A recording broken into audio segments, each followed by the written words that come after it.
Lebanon में IDF का बड़ा हमला। दर्जनों मिलिट्री बिल्डिंग्स पर एयर स्ट्राइक की गई। हिजबुल्लाह के नए सेंटर पर बमबारी की गई है। तो एक तरफ हमास का खात्मा करने पर इजराइल उतारू है, दूसरी तरफ हिजबुल्लाह के खिलाफ भी बड़े हमलों को कैसे अंजाम दिया जा रहा है, सुनिए आप जरा और देखिए।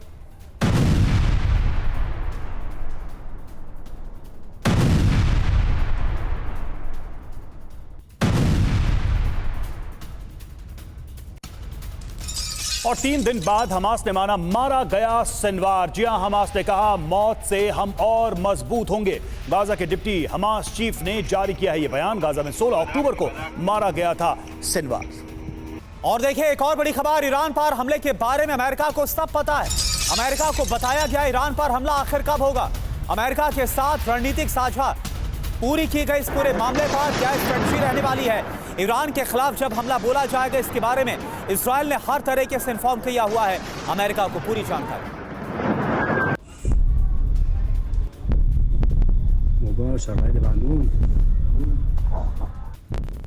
और बाइडेन ने ईरान पर जल्द हमले के संकेत दिए हैं। पत्रकारों ने बाइडेन से हमले को लेकर किए सवाल। बाइडेन ने कहा हमें पता है कब और कैसे होगा हमला। तो देखिए इस तरह से यह बहुत साफ हो गया है कि अमेरिका के राष्ट्रपति को हमलों को लेकर सब पता है। और ये सवाल जब पूछा गया तो उन्होंने जवाब दिया कि हमें पता है कब और कैसे हमला होगा।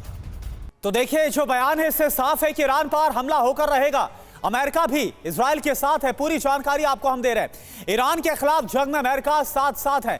जो इंफॉर्मेशन सामने आ रही है और ये बयान जो दिया गया जो बाइडेन की तरफ से, इससे भी साफ समझा जा सकता है। जो बाइडेन के बयान से ये पुष्ट हो गया है कि अब हमला होकर रहेगा और उन्हें साफ का पता है कि कब होगा, कैसे होगा। बिल्कुल कैसे माना अमेरिका, तो ये भी देखिए कि अमेरिका ने कहा था एटमी साइट पर हमले न हो, ईरान के तेल डिपो पर भी हमले न हो। दोनों जगह पर हमला न करने के लिए नेतन्याहू राजी हुआ और इस तरीके से एक एग्रीमेंट बना अमेरिका और इजराइल के बीच। और देखिए कहां पर यह हमले होंगे। ईरानी सेना हथियार डिपो, ईरानी एयरबेस और IRGC के ठिकानों पर हमलों को अंजाम दिया जाएगा। जो खबर इस वक्त निकलकर सामने आ रही है। बिल्कुल। और देखिए बड़ी बात क्या है, इजराइल के मुताबिक शुरुआत में सीमित हमले होंगे और लिमिटेड तरीके से ईरान पर यह हमला किया जाएगा।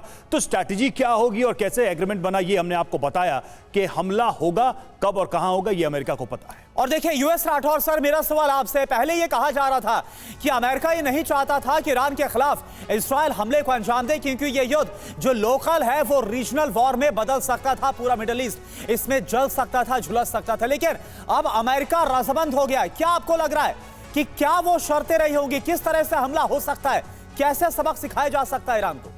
देखिए करुणा, यहाँ पर कुछ इंडिकेशन ऐसे आ रहे हैं कि शायद हमला इजराइल करे, क्योंकि थार्ड की दूसरी बैटरी भी इजराइल आ रही है। और थार्ड है वो जो कि आपके बैलिस्टिक मिसाइल्स के लिए इस्तेमाल होती है जी। लेकिन यहाँ पर एक चीज़ समझने वाली है कि यहिया सिनवर के मार दे जाने के बाद एक विंडो आती है जिससे इजराइल अपने होस्टेजेस छुड़वा सकता है।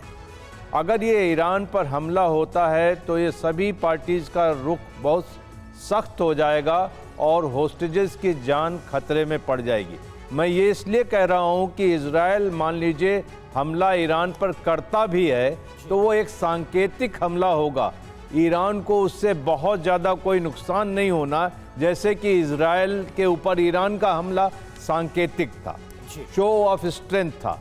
वही चीज़ इजराइल करेगी। हो सकता है इजराइल के हमले से यूएस प्रेसिडेंशियल इलेक्शन में कुछ फ़र्क पड़ जाए, लेकिन अभी ये मुफीद वक्त नहीं है इजराइल के लिए ईरान को छेड़ने का।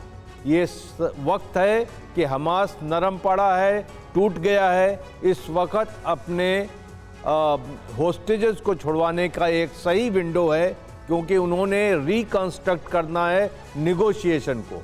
अगर वो हमला करते हैं तो निगोशिएशंस नहीं होंगे और हो सकता है कि होस्टेजेस की जान खतरे में पड़ जाए। करना जी बिल्कुल ये संभावना है। हालांकि इसको लेकर बहुत ही साफ चेतावनी नेतन्याहू ने दी है कि या तो होस्टेजेस को सौंपे या फिर सिनवार से भी बुरा हाल हम करेंगे।